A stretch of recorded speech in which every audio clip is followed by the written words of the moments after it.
buenas, queridos amigos de Ventana Evangélica, que el Señor os bendiga. Pues una semana más con vosotros para seguir hablando sobre nuestra fe, la fe del pueblo evangélico, la fe del pueblo cristiano. Y bueno, hoy traigo un invitado muy especial, el pastor José Luis González del Centro Familiar Cristiano, el Buen Pastor. José Luis, bienvenido. Muchas gracias, Antonio, por invitarme y bien hallado. Estoy contento con estar aquí. Nada, gloria a Dios. José Luis, hoy tenemos algo muy importante, un tema que vamos a hablar que también, ¿no?, en nuestra Andalucía se suele celebrar, pero nosotros como creyentes queremos también expresar y qué es lo que dice la Biblia y cómo nosotros también lo vivimos, ¿no? Y estamos hablando nada más y nada menos que del Pentecostés, ¿eh? El Pentecostés. Y vamos a hablar de este Pentecostés que, como acabo de comentar, ¿no?, se suele celebrar en nuestra Andalucía con mucho fervor, con mucho fervor. El Pentecostés, José Luis, ¿qué es el Pentecostés? ¿O qué significa esta palabra, mejor dicho? Bueno, como tú has dicho, es una fiesta que se celebra con fervor en nuestra tierra, pero que los creyentes en Jesucristo también la celebramos con pasión, porque evidentemente, junto con la Pascua, lo que llamamos Semana Santa, es una de nuestras fiestas fundamentales. Pentecostés realmente era una fiesta del pueblo de Dios, una de las tres grandes fiestas que Dios le había dicho a su pueblo que tenían que celebrar. Una era la Pascua, otra era el Pentecostés y otra era la fiesta de los tabernáculos. Y el Pentecostés venía 50 días después de la Pascua. Esa palabra Pentecostés significa precisamente eso, 50. O sea, el significado de la palabra es ese, quincuagésimo para ser exacto, o sea, 50. Por lo tanto, Pentecostés era la fiesta que se celebraba 7 semanas y un día, o sea, 50 días después de la Pascua. Ese es su significado. Era una fiesta que tenía que ver realmente, como todas las fiestas, con una convocación al pueblo de Dios a participar, a la que los varones estaban obligados a ir. Y era una fiesta que tenía que ver con la cosecha para representar la provisión de Dios sobre su pueblo, pero también tenía que ver con recordarle a ellos que eran el pueblo de Dios y que Dios era su único y su verdadero Dios, como las otras fechas. Y en particular, la fiesta de Pentecostés era una fiesta que se le llamaba también la fiesta de la recogida de las cosechas, porque se producía después de la gran recogida de la cosecha del grano, especialmente del trigo. Y entonces el pueblo lo que hacía es que llevaba esos primeros granos que recogían como una ofrenda a su Dios. Ese es el significado bíblico y que tiene el verdadero, el pueblo de Dios, la que hoy podemos llamar la nación de Israel, como significado de la palabra y de la fiesta Pentecostés. Es una fiesta. Una fiesta. Es una fiesta. Y aquí, pues, en Andalucía, pues, no hablo ya religiosamente, o sí religiosamente, pero no bíblicamente, evidentemente se celebra como una fiesta. O sea, que podemos entender que, bueno, que de hecho, cuando hablamos de Pentecostés estamos hablando de una palabra, en principio, bíblica. Claro, Pentecostés es una palabra bíblica, es una fiesta bíblica y es una fiesta que Dios pide a su pueblo que se celebre. O sea, que estamos hablando de no algo que nace del hombre, es algo que nace de Dios y le dice a su pueblo, hagan esto. Y especialmente la de Pentecostés, hagan esto para recordar que yo soy vuestro único Dios, no hay más dioses, y que yo os cuido, especialmente os proveo en las necesidades que tiene la vida. No podemos olvidar que Dios le decía a su pueblo que Él es el creador de la vida. Pues en esa fiesta le está diciendo, yo soy quien provee a las necesidades de los que yo he creado de mi pueblo. O sea, Pentecostés es bíblico. Ajá. Muy bien, muy bien.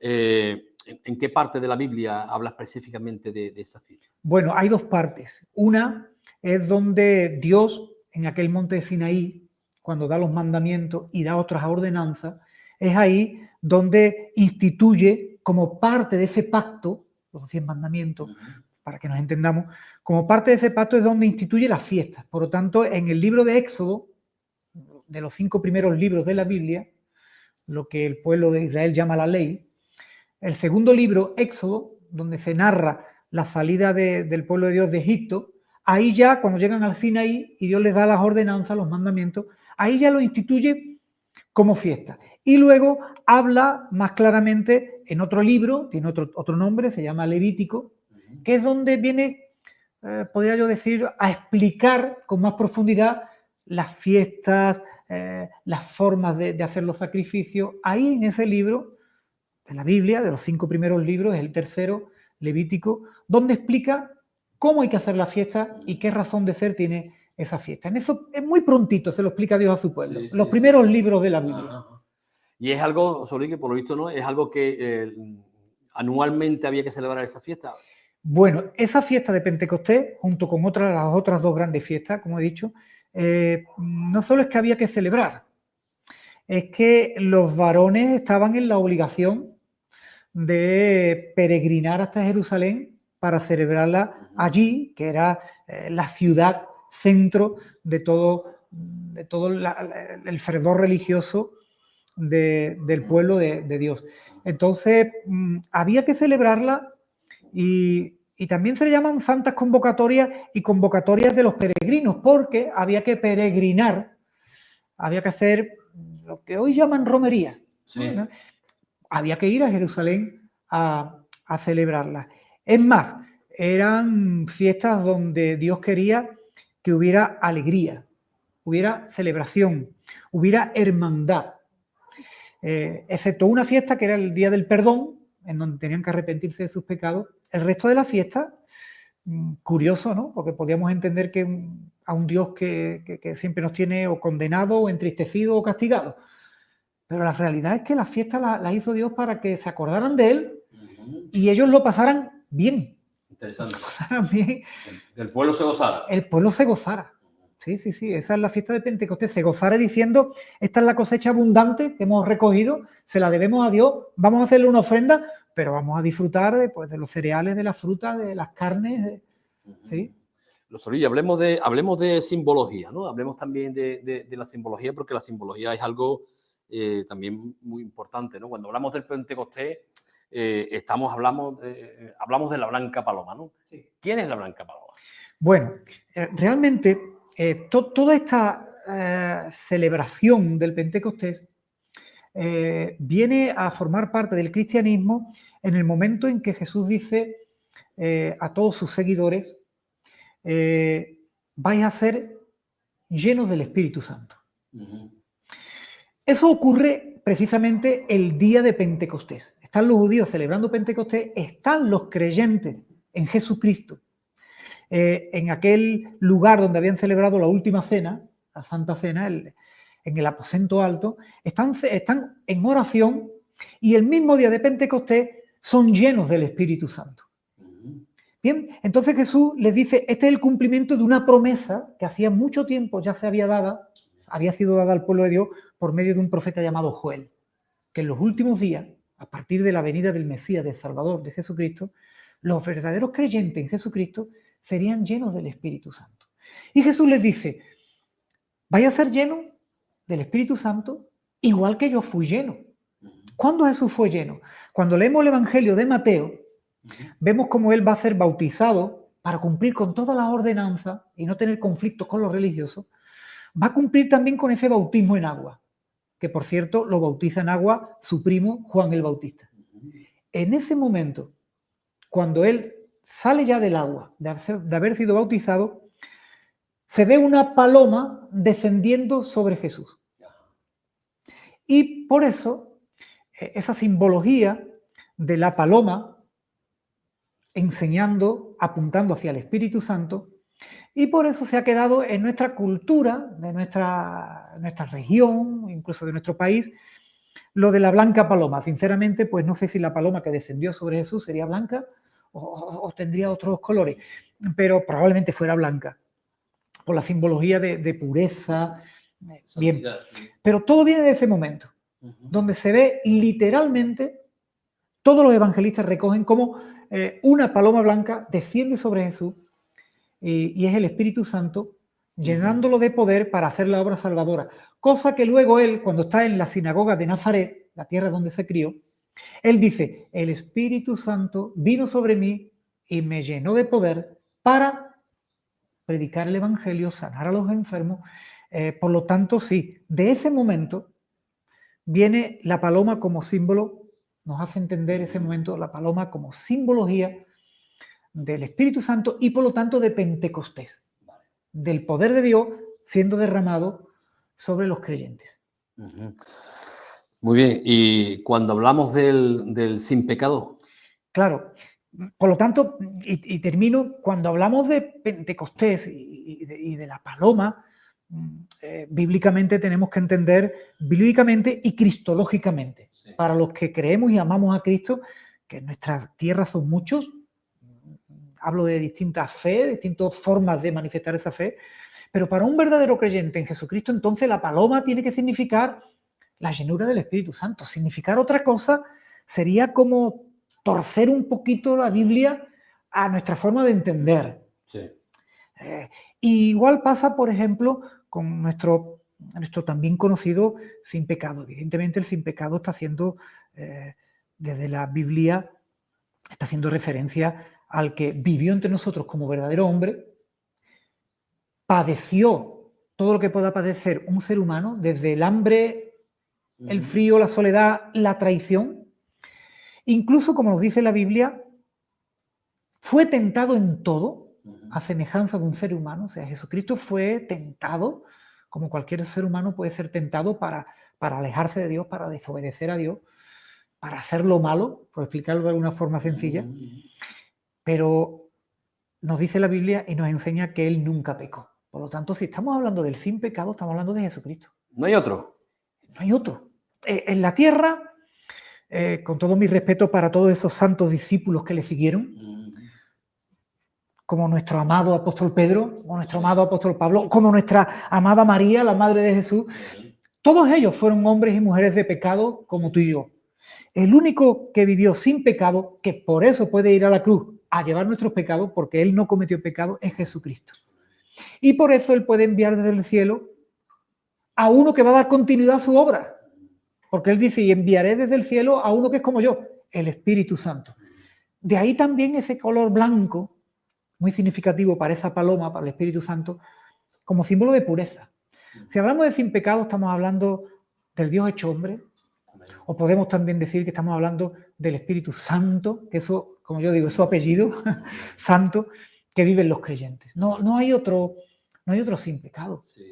Bíblicamente, cristológicamente. Sí, lo que dice la Biblia. Dice la Biblia. Los hombres podemos decir, inventarnos. Sí, los hombres podemos adaptar las escrituras a nuestra cultura, claro, a nuestras formas de entender la fe, a nuestra forma de caminar religiosamente. Pero si nos tenemos que amoldar a la Biblia, que es lo más correcto, nosotros amoldarlo a la Biblia, el sin pecado es el Señor. Y la blanca paloma, la paloma es símbolo del Espíritu Santo de Dios. Podemos decir, José Luis, que ese día de Pentecostés que estamos hablando, ese Espíritu Santo que Dios envía, ¿no? Y ahora tú nos hablas un poco con el propósito, ¿no? Para que Dios envíe ese Espíritu. ¿Es el gran desconocido? Sí, de verdad que por siglos la Iglesia lo tuvo, incluso manifestándolo en sus credos como la tercera persona de la Trinidad. Creo en Dios, Padre, el Hijo, el Espíritu Santo, pero realmente no se le dio ni el estudio, ni la atención, ni la obediencia, ni la adoración que requiere como verdadero Dios, que es el Espíritu Santo. La Trinidad es Padre, Hijo, Espíritu Santo, tres, uno, pero iguales, pero se le ha dado esa adoración o esa obediencia, o se ha procurado tener ese entendimiento del Espíritu Santo como se tiene de Jesucristo, el Salvador, el Hijo de Dios, ¿no? No hasta prácticamente el siglo XX, en donde se llega a declarar el siglo como el siglo del Espíritu Santo. Entonces, es ahora cuando estamos buscando esa profundidad de entendimiento y de fe y de obediencia, o sea, de dejarnos guiar por el Espíritu Santo. Que realmente el Espíritu Santo, donde viene a vivir, es dentro del creyente, del verdadero creyente. Todo el que tiene una experiencia de fe con Jesucristo, todo el que tiene esa experiencia de creer que sus pecados han sido perdonados por la obra de la muerte y la resurrección de Cristo, y comienza una nueva vida como verdadero hijo de Dios, es ahí dentro donde viene a vivir el Espíritu Santo. El Espíritu Santo no vive en templos hechos de hombres. Bueno, nosotros Como creyentes evangélicos llamamos nuestros templos la iglesia, ¿verdad? Sí, Y no pasa nada, la llamamos iglesia por nuestro contexto. Pero realmente el Espíritu Santo no vive ahí. El Espíritu Santo vive en tu interior y en mi interior, y cuando nos congregamos es cuando Él está ahí en medio de nosotros. Y podemos decir que Él está en la iglesia. Pero la verdadera morada, el verdadero templo del Espíritu Santo es el interior del creyente. Algo que actualmente, hoy en día, uno puede ser lleno del Espíritu Santo. Y uno puede ser lleno del Espíritu Santo, porque la llenura del Espíritu Santo no es otra cosa como lo que explicó Jesucristo en el Evangelio de Lucas, en el libro de los Hechos, en ese primer capítulo. No es otra cosa que una investidura, una llenura de poder de Dios para hacer la obra de Dios. Y a mí me gustaría explicarlo de una forma sencilla. Los creyentes en Cristo vivimos en el gozo de la salvación. Es decir, en el gozo de la muerte de Jesucristo en la cruz, por el que recibimos el perdón de pecado, y en el gozo de la resurrección de Jesucristo de la tumba, por el que recibimos una nueva vida, y en el gozo, como expliqué antes, de sabernos hijos de Dios y morada del Espíritu Santo. Y es en ese gozo del Espíritu en el que vamos a hablarles de Jesucristo a otros. Pero Jesucristo no solo quiere que seamos creyentes, testigos de Él, desde ese gozo de conocer a Cristo, sino quiere que además seamos testigos de Él desde el poder de Dios para dar testimonio de la demostración del Espíritu y del poder a todo aquel que nos quiera escuchar. De ahí que el Señor Jesucristo dice a los que ya habían creído, les dice, vais a hacerme mis testigos, eso lo dice en Lucas, capítulo 24, pero antes de salir a ser testigos míos, para ser testigos eficaces, para ser testigos de forma poderosa a este mundo que es tan difícil, sé lleno del Espíritu Santo, vaya a ser lleno de poder de lo alto, poder del cielo, poder de Dios. Entonces, el Espíritu Santo, sin duda alguna, vive en el interior de los que creen, pero Cristo dice, no solo en ese gozo y en esa fe quiero que vayáis a dar testimonio de mí, sino que además voy a investiros de poder de Dios para que vayáis a dar testimonio de mí de una forma eficaz, poderosa. Esa es la llenura del Espíritu Santo, ese es el Pentecostés. Al final lo que hicieron los apóstoles, José Luis, ser lleno del Espíritu Santo, predicar y exaltar la persona de Cristo. Claro, desde ser creyente, por recibir la salvación de Cristo, por medio de la fe, y recibir esa investidura de poder, los creyentes, no solo los apóstoles, sino todos los creyentes ahora, podemos ir a dar testimonio de Jesucristo, de su muerte y de su resurrección para la salvación de las personas. Claro, y a ese testimonio le va a acompañar ese poder de Dios que viene cuando somos llenos del Espíritu Santo. Un poder de Dios que hace falta. Jesús dice a sus discípulos, como me envió el Padre, así también yo os envío. Jesús no solo predicó el Evangelio, oró por enfermos. Amén. Por su palabra transformó vidas. Y nosotros somos enviados de la misma forma, a que con nuestras palabras y nuestra ayuda vidas sean transformadas, incluso podamos orar para que hoy en día sigan sucediendo obras poderosas de Dios en la gente. Necesitamos la llenura del Espíritu Santo. Amén, amén. O sea, que podemos dar a entender, José Luis, que hay personas, no sé si te lo he comentado ya, ¿no? Que hay personas que pueden estar viviendo el Espíritu Santo, viviendo el Pentecostés, sin saber verdaderamente, genuinamente, qué es el Pentecostés. Pues sí, yo creo que sí. Es una realidad. Que en nuestra cultura hay una realidad de vivir la fiesta del Pentecostés, pero sin llegar a entender verdaderamente, bíblicamente, lo que es Pentecostés y lo que es ser creyente en Jesucristo y luego ser lleno del Espíritu Santo con el mismo poder que fue lleno de Jesucristo. Creo que muchos en nuestra cultura pueden estar viviendo un Pentecostés sin estar viviendo un Pentecostés. Amén. No sé si me explico. ¿Se puede vivir un cristianismo si no se tiene el Espíritu? Si no se tiene el Espíritu en el sentido de ser lleno del Espíritu Santo, porque evidentemente todo cristiano tiene dentro de su interior el Espíritu Santo, sí. Pero no todo cristiano cree en esa investidura de poder, en esa llenura de poder de Dios para testificar de Cristo de una forma poderosa. ¿Cómo hoy en día se puede uno ser lleno del Espíritu Santo? Bueno, evidentemente ahí en el libro de los Hechos tenemos el registro que para eso quedó escrito, de cómo los primeros creyentes, y luego en otros pasajes también del libro de los Hechos, cómo otros creyentes fueron llenos del Espíritu Santo, sencillamente orando a Dios y pidiéndose. O sea, pidiéndole a Dios que nos llene de ese poder de Dios para hacer la obra de Dios. La obra de ser testigo de Jesucristo, de predicar el Evangelio, es una obra espiritual, pues hay que hacerla con recursos espirituales. ¿Cómo el creyente puede ser lleno de estos recursos espirituales? Pidiéndoselo. Los apóstoles dicen que estaban en el aposento alto, bueno, los apóstoles más que los apóstoles, había unos 120 creyentes.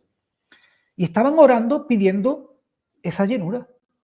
Y el mismo día de Pentecostés, pues fueron todos llenos del Espíritu Santo. Y ese mismo día, curioso, el Pedro que había negado a Jesucristo, se pone de pie, habla de Cristo y se convierten 3.000 personas. Luego da otro sermón, hace un milagro en la puerta del templo a un paralítico y se convierten 5.000 personas. El mismo Pedro que había negado a Jesucristo, que había maldecido, que había mentido, que había cortado una oreja, había empleado una espada, ahora, lleno del poder de Dios, lleno del Espíritu Santo, lleno del Pentecostés, para decirlo de alguna manera, se levanta como un predicador poderoso y miles vienen a confesar a Jesucristo como su Salvador. Esa es la diferencia que marca la llenura del Espíritu Santo. Algo que, y vuelvo a comentar, algo que actualmente podemos vivir. Claro, cuando esta promesa que había dado Dios se cumple sobre los discípulos, la misma Biblia nos dice que es el comienzo de la llenura del Espíritu Santo. Dice que va a llenar del Espíritu, no una vez con el Espíritu, sino que va a ir llenando del Espíritu. Por lo tanto, esta promesa, yo entiendo que con la Biblia en la mano tengo que decir que es para los creyentes de todos los tiempos. Es para ti, Antonio, y para mí hoy, creyente en Cristo. Podemos decirle, Padre Celestial, en el nombre de Jesucristo, lléname del Espíritu, lléname con poder para ser un testigo de Jesucristo más eficaz. La pregunta que nos haríamos, ¿no, José Luis? Por lo menos yo, ¿no? Estaba hablando de esa llenura. Antes de eso, ¿no? Hay un versículo, ¿no? Que se me viene a la cabeza, ¿no? Que es importante, ¿no? Cuando el Señor ya nos dice, no tanto el Señor, ¿no? Sino creo que es Pablo, ¿no? Cuando dice, no seáis llenos, no os embriaguéis de vino, sino antes bien ser llenos del Espíritu Santo, ¿no? Claro. ¿Qué nos quiere comentar ahí? El mismo Pablo, cuando le está hablando a los corintios primero, le dice, cuando yo llegué a ustedes, no llegué con palabras de humana sabiduría, llegué con demostración del Espíritu y con poder de Dios, para que vuestra fe esté fundada no en sabiduría de hombre, no en enseñanza de hombre, sino en poder de Dios. Y luego a los efesios les dice, vivid una vida no llena de las cosas del mundo.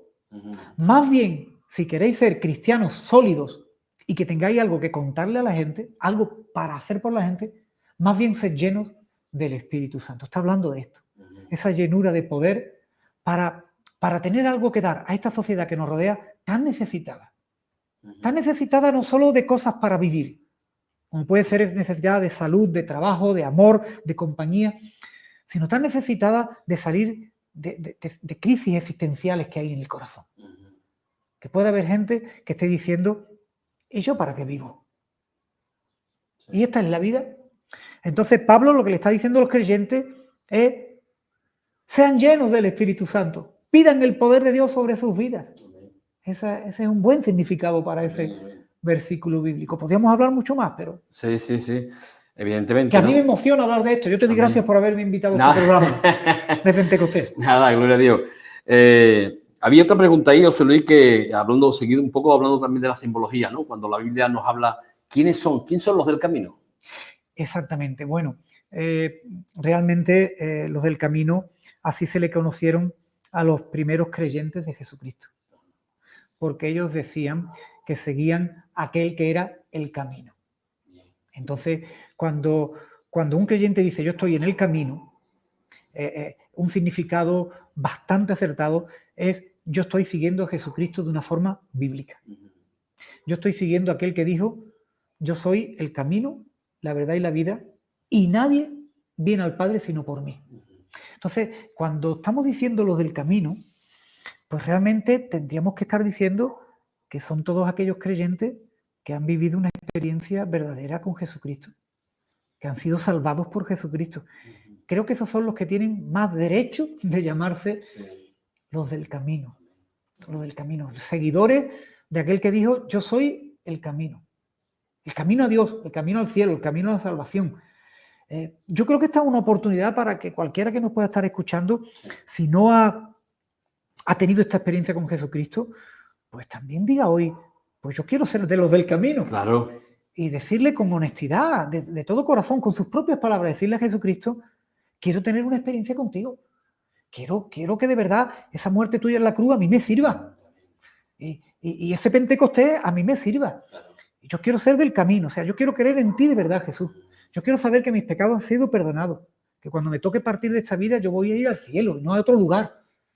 Yo quiero de verdad llamarme cristiano y pentecostal o del camino. Pues todo el que nos puede estar escuchando es muy sencillo, es tan sencillo como de corazón decirle a Jesús que lo salve, que nos llene del Espíritu Santo. Podríamos hacer una oración más amplia y de acuerdo, y podríamos hablar mucho más de esto, pero un buen inicio, luego habría que hablar más y que leer más la Biblia, pero un buen inicio sería decirle a Jesús, sálvame, hazme verdadero cristiano, verdadero hijo de Dios. Perdona mis pecados, yo quiero tener una experiencia contigo en la cruz. Amén. Y hazme un verdadero creyente del camino. Ahí está. Sería una buena oración para empezar, luego habría mucho más que aprender. Amén. Así que lo que sí, José Luis, lo que está claro es que tanto Cristo habla del Espíritu Santo, porque comentaba evidentemente, ¿no? La palabra si no lo enseña, ¿no? Cristo habla del Espíritu Santo y el Espíritu Santo glorifica también a Cristo. Yo creo que esa fusión es tremenda, ¿no? Sí, porque la Trinidad para nada está separada. El Padre, precisamente el día de que Jesús se bautiza en agua, dice, tengo complacencia en mi hijo. O sea, mi hijo me llena de gozo, ¿no? Por explicarlo de alguna manera. Y evidentemente Jesús enseña del Espíritu Santo y lo honra. Porque Jesús dice, el Espíritu Santo es otro como yo. O sea, está diciendo otro al mismo nivel que yo. Es Dios como yo. Y luego, por las vivencias de los verdaderos creyentes en Cristo, el Espíritu Santo lo que lleva a un creyente es a darle la gratitud, la alabanza, la verdadera gloria a Jesucristo. Por lo tanto, la Trinidad sigue estando muy unida, dándose gloria el uno al otro. Y un verdadero creyente, en cuyo interior vive el Espíritu Santo, evidentemente, siempre por su boca, por decirlo de esta manera, va a decir cosas preciosas de Jesucristo. Qué bueno. José Luis, se nos está acabando ya el tiempo, nos queda brevemente. Y una cosa también importante, José Luis, para aquellas personas que quieran un poco, sabemos de que eres pastor de aquí de la congregación del Centro Familiar El Buen Pastor, vuestra congregación, ¿dónde está ubicada? ¿Qué día tenéis las reuniones? Muy bien, pues yo me alegro que me haga esta pregunta. En nuestra ciudad de Jerez hay muchas congregaciones, creo que ya somos, no sé si el otro día conté, me puse a pensar en eso, unas 17 congregaciones. La nuestra es una más y nosotros estamos actualmente ubicados en el polígono donde está el Leroy Merlin, más concretamente en la calle Einstein, número 1. Allí tenemos nuestro lugar dedicado a templo y allí nos pueden encontrar todos los viernes a las 8 de la tarde o también los domingos a las 10:30 de la mañana. Y evidentemente pues van a escuchar una palabra venida de la Biblia que nos va a fortalecer la fe en Jesucristo. Y también nos va a llenar del poder del Espíritu Santo. Amén. También en las redes sociales, José Luis, porque sé que también está ahí en las redes sociales.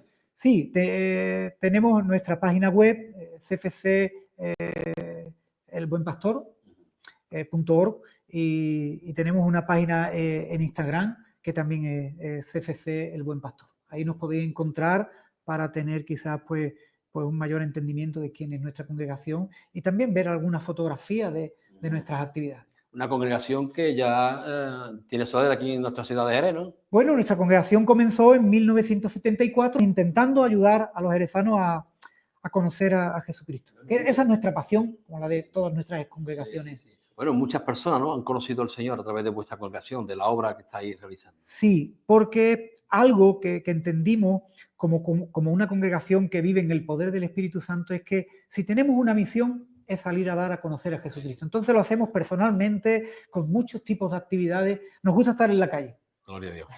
José Luis, gracias por tu tiempo y bueno, unas últimas palabras a aquellas personas que nos pueden estar viendo. Pues realmente acercarse a Jesucristo para ser alguien que es del camino, para ser alguien que quiere vivir profundamente tanto la Pascua, la Semana Santa como el Pentecostés, es hacer una oración de todo corazón.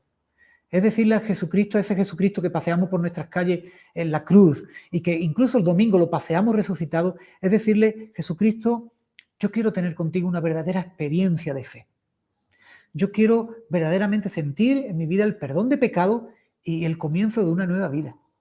Y hacer esa oración de fe, y el Señor Jesús, como ha hecho con muchos, va a responder de una única manera, poniendo el Espíritu Santo a vivir en tu interior, dándote seguridad de que tus pecados han sido perdonados, de que ahora eres hecho verdadero hijo de Dios y de que sin duda, el día que nos toque partir de esta vida, que a todos nos llega la hora, no vas a estar en otro lugar sino con Jesucristo en el cielo. Yo te invitaría con tus propias palabras a hacer esa oración de fe sencillita, diciéndole a Jesús que seas quien es Él, que sea tu Salvador y el Señor de tu vida. Luis, gracias por tu tiempo y gracias por tus enseñanzas, mi hermano. Pues gracias a ti por invitarme, sobre todo a un programa que me apasiona como es el de Pentecostés. Gloria a Dios. Pues, querido amigo de Ventana Evangélica, yo a las palabras del pastor José Luis solamente tengo que añadir una, decir amén. Decir amén porque estoy de acuerdo con todo lo que ha expresado.